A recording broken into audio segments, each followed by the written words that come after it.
I gripped the edge of the vanity, my knuckles white as I stared at my reflection. The soft glow of morning light filtered through my bedroom window, casting a warm, golden hue across the bridal gown hanging beside me. Delicate lace sleeves, a fitted bodice, a flowing train. It was everything I'd ever dreamed of, stitched into reality. My heart should have been racing with joy, my lips curling into that giddy bride smile I'd practiced in the mirror since I was 12. But it wasn't. My stomach churned, not with nerves, not with excitement, but with something darker, something heavier. Today was supposed to be my day, mine alone, but I could feel it already, slipping through my fingers like sand. I tilted my head, studying the woman in the glass. Penelope Hall, 28, bride-to-be. My brown eyes looked tired, shadowed, like they knew something I didn't want to admit. Abigail was coming, my sister, the golden child, the one who got the bigger room, the louder applause, the first slice of every damn cake. If I wanted something, I got whatever was left over, if I was lucky. And now she wanted my wedding. I could see it, her shadow creeping in, ready to swallow my light. My jaw clenched, bitterness rising like bile, sharp and sour in my throat. A soft knock at the door jolted me. I turned, my brush still clutched in my hand, and there he was, James, peeking in, his broad shoulders filling the frame. My fiancé, 30, with those steady hazel eyes I'd fallen for 3 years ago. He always wore his emotions like a billboard, joy in his grin, frustration in his furrowed brow. But right now, his face was blank, unreadable. That wasn't good. My brush clattered to the vanity, louder than I meant it to. "What happened?" I asked, my voice tight, already bracing. James stepped inside, closing the door behind him with a quiet click. He ran a hand through his dark hair, a slow breath escaping him. "Your sister called me last night." My stomach twisted, a cold knot forming. "She's coming to the wedding, isn't she?" I said, the words flat, heavy. I already knew the answer, I could feel it in my bones, but I needed him to say it. He nodded, his gaze locking with mine. "Not just coming, Penelope. She wants to walk down the aisle before you, in a wedding dress." Silence. Deafening, suffocating silence. For a moment I thought I might laugh, absurd, insulting, so painfully predictable, but the sound caught in my chest, trapped behind a wall of rage. Abigail, in a wedding dress, stealing my entrance, my moment, with that smug little smile she'd perfected over 32 years. And my parents, Margaret and Robert, would clap, nod, call it fair. Fair. That word had never once worked in my favor, not in 28 years of living in her shadow. I swallowed hard, my nails digging into my palms.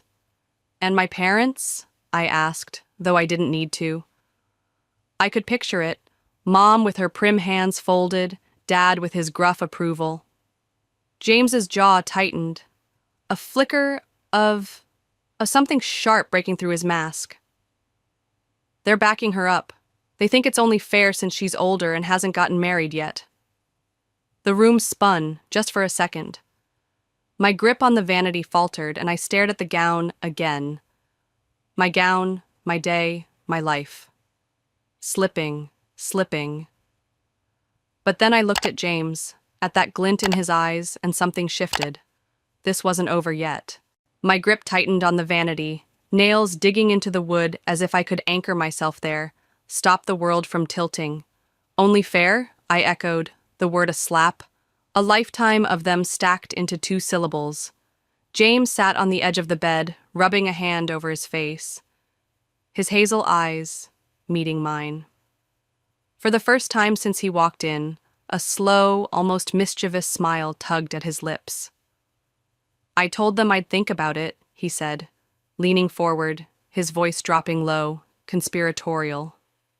My brows furrowed. "Think about it," I said, the question sharp, incredulous. Think about letting Abigail waltz down my aisle in my spotlight while I trailed behind like some afterthought. My chest tightened, but that smile, God, that smile hooked me, pulled me out of the spiral. He leaned closer, elbows on his knees, his tone steady, deliberate. We're going to use this to our advantage, Penelope. I blinked, the fog of bitterness parting just enough to let his words sink in. James was many things: kind, loyal, protective, the man who'd held me through every family fight I'd cried over. But people always underestimated him, missed the calculating edge he kept tucked away. I'd seen it before, when he outsmarted that sleazy landlord overcharging us, when he turned the tables on a coworker who tried to pin a missed deadline on him. That look was back now, glinting in his eyes, and a shiver ran down my spine. Use it how? I asked, my voice still shaky but curious now, hungry for something to hold on to. Do you really think I'd ever let this happen? He said, his tone turning sharper, a blade sliding into silk. That I'd stand by while your sister turns our wedding into her personal fantasy? I swallowed hard, my pulse quickening, not with dread this time, but with something else, something alive. Then why not shut it down immediately? I pressed, leaning toward him, my hands unclenching from the vanity. He tapped his fingers against the bedpost, a slow, deliberate rhythm. Because if we say no now, they'll just try to sabotage things another way. Your parents, Abigail, they're relentless, you know that. But if they think they're getting what they want, we control the game. The game. The word landed like a spark, igniting something deep in my chest. A slow, creeping horror had seeped into me when he'd first said her name. But now it was shifting, morphing into something dangerous, exhilarating. Vindication, maybe. Power. I could see it now. Abigail, smug and triumphant. Margaret and Robert nodding along, all of them blind to the trap closing around them. A slow smile crept across my lips, mirroring his. Tell me the plan, I said, my voice steady for the first time that morning, solid as the wood beneath my fingers. James leaned in, his whisper brushing against my ear. We let them believe they've won. We let Abigail think she'll have her moment. Let your parents feel like they're helping by paying for things. He paused, his grin widening.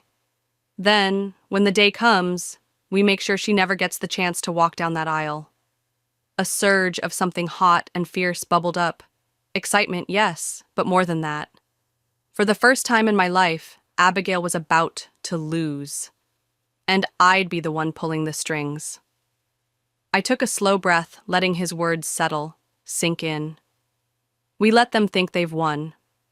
It was a dangerous game. If we weren't careful, they'd walk all over us. But if we played it right, my sister would finally taste what it felt like to be blindsided.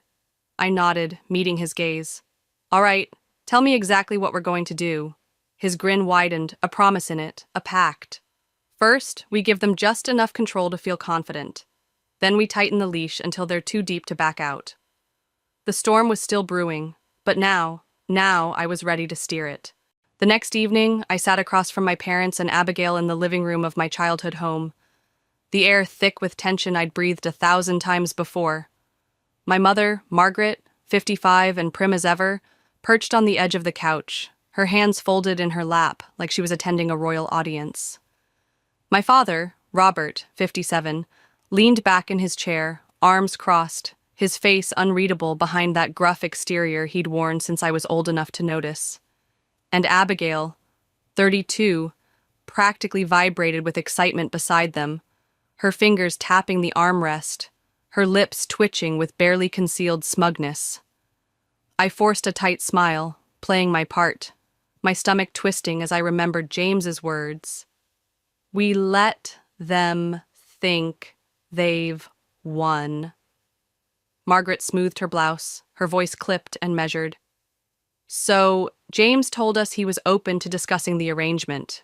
Have you had time to think about it, Penelope? Her eyes flicked to me, expectant, like I was a child about to recite a lesson.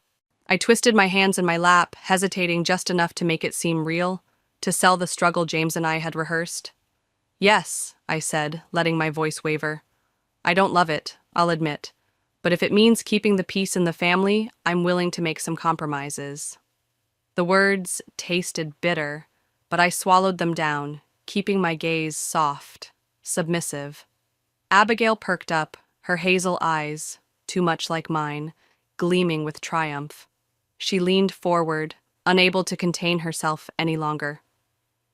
I already have a dress picked out, she gushed, her voice bubbling over. It's not white, obviously, just a very pale champagne, but it's this stunning mermaid cut, so elegant. When I walk down the aisle first, people will think I'm part of the bridal party. It'll be symbolic, you know, a blessing almost, from the older sister to the younger. My jaw clenched so hard it ached, a blessing from her to me, as if I'd spent my life begging for her scraps. I could feel the rage simmering, threatening to spill, but James's hand brushed mine under the table, a silent hold steady. I took a breath, keeping my tone measured. That sounds interesting, I said, nodding slowly. But if we're going to do this, I have a few conditions. The energy in the room shifted, a subtle ripple. Margaret tensed slightly, her hands stilling. Robert's eyes narrowed, just a fraction. Abigail tilted her head, her smugness faltering for the first time. Conditions? She echoed, as if the concept was foreign, as if I'd never dared ask for anything before. James jumped in, his voice smooth, effortless. Just little things, he said, leaning back casually. If we're making adjustments for Abigail, we'll need some help with the extra costs. That means budgeting for an upgraded venue, extra seating, catering. He paused, letting it hang, then added, We'll need some financial support. Margaret waved a dismissive hand, her smile tight but relieved. Oh, that's not a problem. Of course we'll help. We want this to be special for both of you. Perfect. They were funding their own downfall and they didn't even see it. James nodded, pressing the advantage. Also, since Abigail will be in the procession, we need to coordinate the dresses carefully. It has to look right in photos, which means we should get them from the same boutique, ensure the colors complement each other. Abigail's eyes widened with excitement, oblivious to the leash tightening. Yes, we can go dress shopping together, she chirped. I swallowed my revulsion, forcing a smile that felt like it might crack my face. That would be great, I said, my voice light, lying through my teeth. What I didn't say was that my real dress, my dream dress, was waiting 2 towns over, far from her meddling hands. Robert grunted, shifting in his chair. Anything else? I tilted my head, feigning innocence. Well, if Abigail's walking down the aisle first, she won't be a bridesmaid, right? The room stilled. Abigail blinked, caught off guard. I continued, keeping my tone soft. If she's getting a moment in the spotlight, she can't also be part of the bridal party. It'd be too much focus on one person. I think it's only fair. Her face twitched, hesitation flickering across her features. She hadn't expected to lose anything in this exchange, but she'd already won too much to argue now. She let out a delicate laugh, flipping her hair. I suppose that makes sense, a small sacrifice for such a special moment. And just like that, I'd removed her from my wedding party. It wasn't a major victory yet, but it was the first step, the first crack in her armor. A week later, Abigail and I stood in front of a boutique mirror, the air humming with her self-absorption. She twirled in her champagne-colored gown, far too bridal for someone who wasn't the bride, examining herself from every angle, her reflection a monument to her ego. I stood beside her in a simple, elegant, white gown. Not my real dress, of course. That one was hidden, safe, untouched by her greedy fingers. My stomach churned as she spun again, her voice piercing the quiet. Oh, Penelope, she sighed. I just know people are going to be so emotional when they see me walk first. It's going to be such a powerful moment. I forced a smile, biting down on my tongue so hard I tasted blood. Powerful. The only thing powerful about that moment would be her realizing she'd never walk my aisle. I tilted my head, playing along. Powerful, I echoed, the word a private joke, a dagger I'd sharpen later. Her dress was stunning, I'd give her that. Sleek, shimmering, a little too perfect for a sister's symbolic role. But I'd expected nothing less. Abigail didn't do subtle. She spun once more, her hair catching the light. It's perfect, isn't it? Not white, obviously, but close enough to feel special. Her eyes flicked to me, waiting for praise, for validation I'd never give. I nodded, keeping my expression neutral, my hands clasped tight behind my back. Every twirl, every gush stoked the fire in my chest, but I held it in, let it smolder. The sales assistant approached, her smile warm, practiced. "Are we saying yes to the dresses?" she asked, clipboard in hand. Abigail nodded enthusiastically, her voice bright. "Absolutely. My parents are covering the cost, of course." She glanced at me expectant, as if I'd clap like a trained seal. I let out a small, innocent laugh, tilting my head. "Oh, Abigail, we should let them spoil us a little, shouldn't we? After all, this is a once-in-a-lifetime event." My words worked like a charm, she beamed, her smugness swelling, oblivious to the trap snapping shut. Once in a lifetime, sure, but not for her. James had already taken care of it. The dress order would never process. A few days before the wedding, she'd get a call. A mix-up, no gown, no proof. She'd refused to put anything in writing, per James's careful suggestion. And now, she'd be left scrambling. I adjusted my fake dress in the mirror, catching her reflection as she preened. She had no idea we were building her up just to let her fall. The thought twisted my smile into something sharper, something real, if only for a second. Abigail spun again, lost in her fantasy, and I let her have it. For now. The sales assistant scribbled something down, and I turned away, my pulse steadying. This wasn't just dress shopping. It was war, and I was winning. Back at our apartment, James and I sat on the couch, the dim light casting shadows over the guest list spread across the coffee table. Margaret had insisted on helping with the invitations, under the pretense of making things easier for me.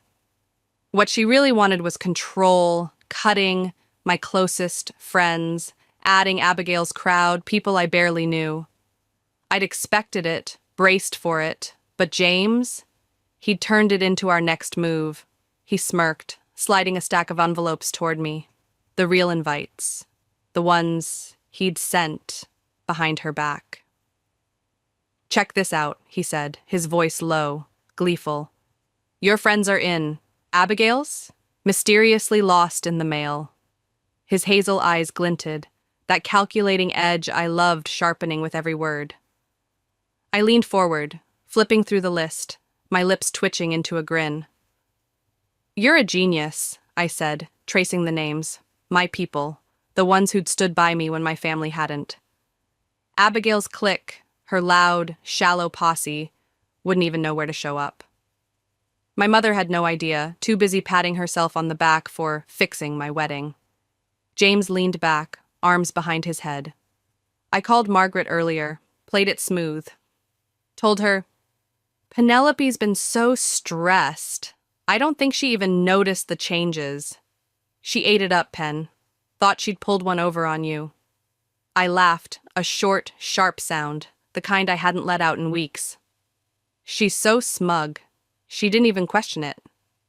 They thought they were pulling strings, twisting my day into Abigail's show, but we'd cut their threads clean through. My friends would be there, filling the seats with real smiles, while Abigail's crew fumed over empty mailboxes. James tapped the table, his grin widening. They'll figure it out too late. By then, we'll be in control. His confidence was infectious, seeping into me, steadying the nerves that still lingered under my skin. This was more than just invitations. It was proof we could outsmart them, every step, every move. I exhaled, leaning into him, my shoulder brushing his. One last thing, right? Dinner tomorrow. We flush out her real plan. Abigail wasn't done. I knew it. The fake aisle walk wasn't enough. She'd try something bigger, flashier. We just had to bait her out. James nodded, his arm slipping around me. Exactly. We let her push, let her think she's got the upper hand. Then we pull the rug. His voice was a promise, a vow as binding as the one we'd make at the altar. I closed my eyes, letting it sink in. They thought they were winning, but we were the ones holding the game. And tomorrow, we'd tighten the leash a little more. The morning of my wedding arrived with an eerie calm, the kind that settles before a storm breaks wide open. I sat in the bridal suite, sipping coffee, my hair half pinned as the stylist worked, my real gown, lace and light, hanging pristine behind me. I should have been nervous, my stomach tied in knots, my hands trembling with that bride-to-be buzz. But I wasn't. Anticipation hummed in my veins, steady and sure, because today wasn't just my wedding day. It was the day Abigail would finally lose. The first sign came at 9:17 a.m., right on cue. My phone buzzed on the table, Margaret's name flashing. I glanced down, reading her text. Penelope, we have a huge problem. Abigail's dress is missing. The boutique says it was never ordered. My lips twitched, a smirk I couldn't quite hide. Oh, Abigail, this was it. The moment we'd orchestrated, the first domino falling. I took a slow sip of coffee, savoring it, before tapping out a reply. Oh no, that's awful. What happened? Her response was instant, frantic. I don't know. Abigail's panicking. She says she confirmed it, but they're claiming she never did. Can you call them? I let the message sit there, unanswered, the steam curling up from my mug. Call them? I wasn't about to lift a finger to fix a problem James and I had so carefully planted. 10 minutes later, another buzz. Margaret again. Penelope, please, this is a disaster. I sighed, setting the cup down, and typed back, I'm so sorry, but I can't get involved right now. I'm getting ready for my wedding. I'm sure Abigail will figure something out. I could picture it. Abigail, hair half done, screaming at Margaret and Robert, her mascara streaking as she unraveled. My parents scrambling, Margaret on the phone, Robert pacing in his suit, barking orders at no one who'd listen. Meanwhile, I sat here, serene, the eye of their hurricane. At 10:30, James got a text from his brother, Michael, 33, and always in on the fun. Bro, you need to see this, it read, with a photo attached.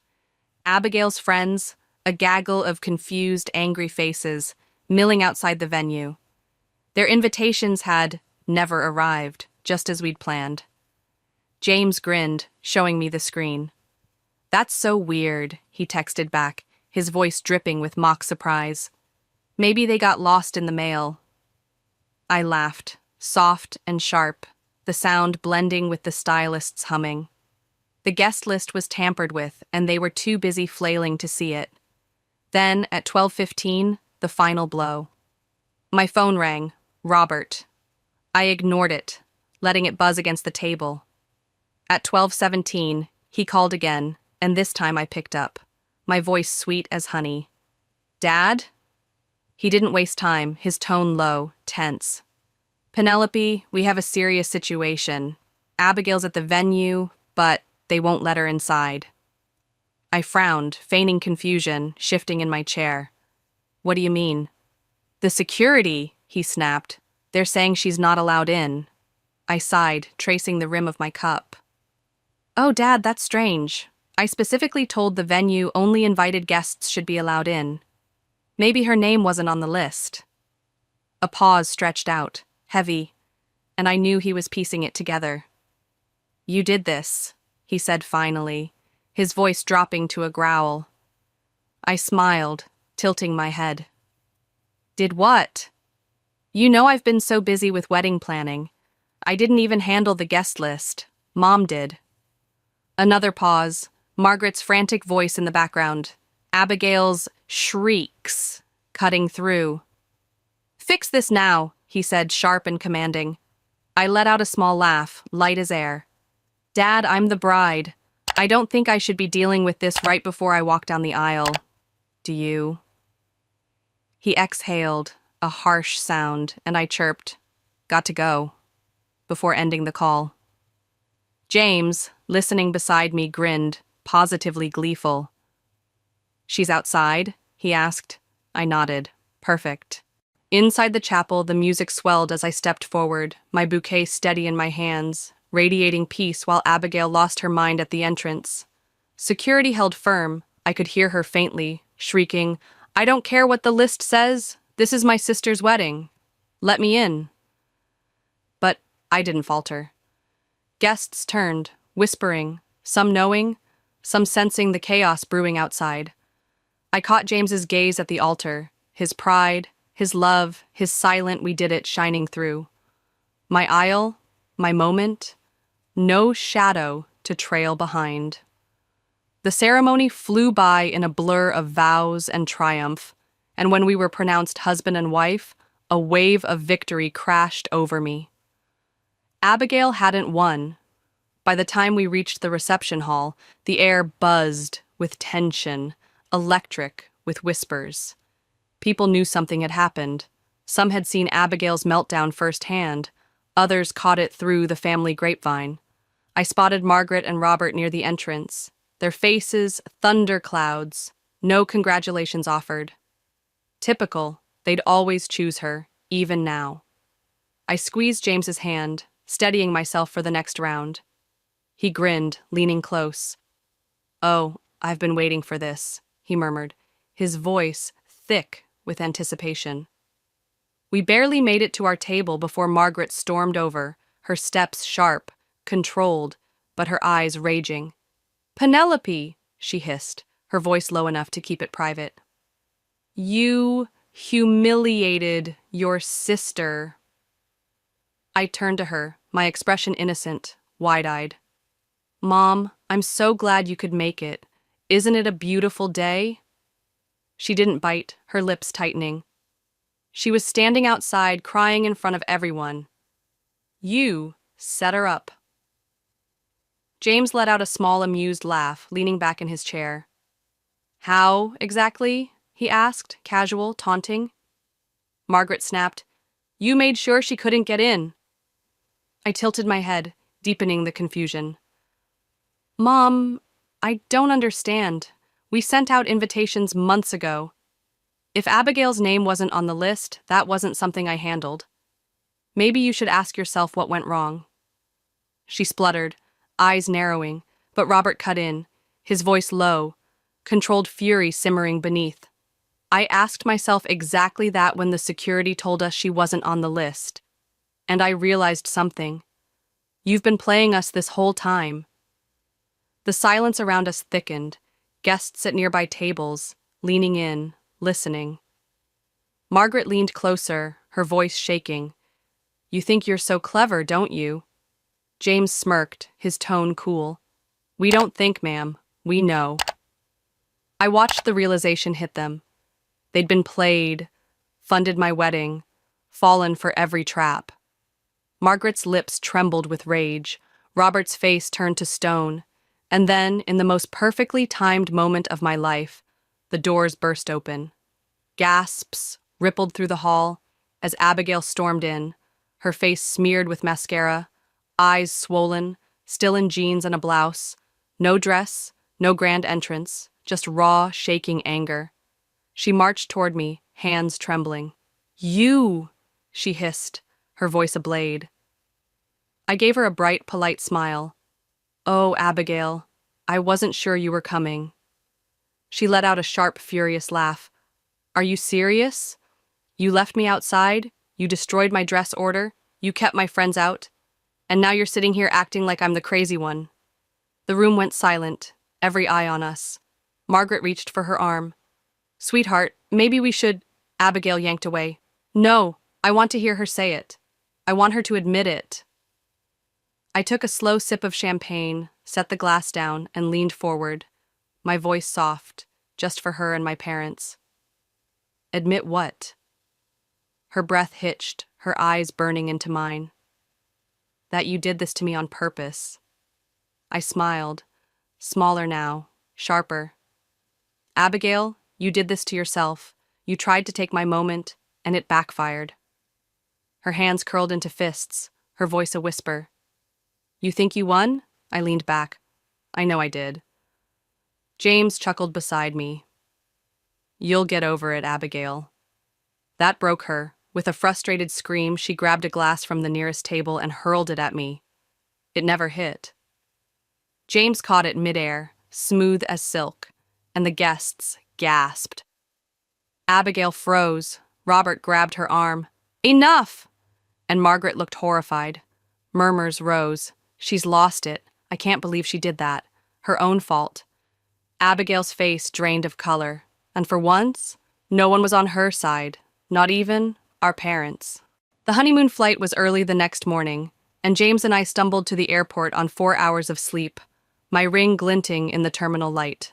As we waited to board, my phone buzzed. Margaret. I sighed, staring at the screen, the weight of last night still lingering. James glanced over, his voice firm. Don't do it, Pen. Don't let them drag you back in. He was right. I knew it, but something in me, some stubborn, foolish thread, needed to hear her out.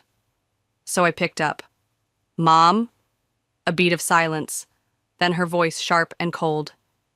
You've really done it this time, Penelope. I closed my eyes, bracing. Mom, if you're calling to lecture me... She cut in, snapping, Your sister is devastated. You embarrassed her in front of everyone. How could you? How could I? I let out a soft laugh, the sound surprising even me, light and free. Mom, are you really asking me that? I said, my tone steady now, rising. After everything she did? Margaret scoffed, dismissive. She didn't deserve that level of humiliation. You should have just let her walk down the aisle. Would it really have hurt you? There it was, the final proof, clear as day. Even after Abigail tried to steal my wedding, my mother still thought I should have stepped aside, let her win, let her take what was mine. I exhaled, a weight I hadn't named lifting.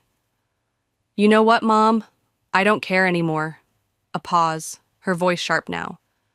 Excuse me? I straightened, gripping the phone tighter. I don't care what you think. I don't care what you or Dad or Abigail say about me. I'm done. Penelope, she started, but I cut her off, my voice unwavering. No, listen to me. I spent my entire life being the afterthought in this family, 28 years, letting you and Dad put Abigail first. I let you make me feel like I was less than her, like I had to fight for even the bare minimum of your love. But not anymore. This was the last time you tried to take something from me, and it didn't work. I won't be manipulated again. I don't need a place in your family. I've got my own now. She was silent, stunned, but then she rallied, her tone biting. We're your parents, Penelope. We're family. You don't just walk away from family. I smiled, small and final. Maybe you shouldn't have treated me like a stranger my whole life. Before she could reply, I hung up, the click echoing in my chest. James watched me, his eyes careful, searching. You okay? I let out a breath, and for the first time in years, I meant it. Yeah, I'm good. Because I was. No sadness, no anger, just peace.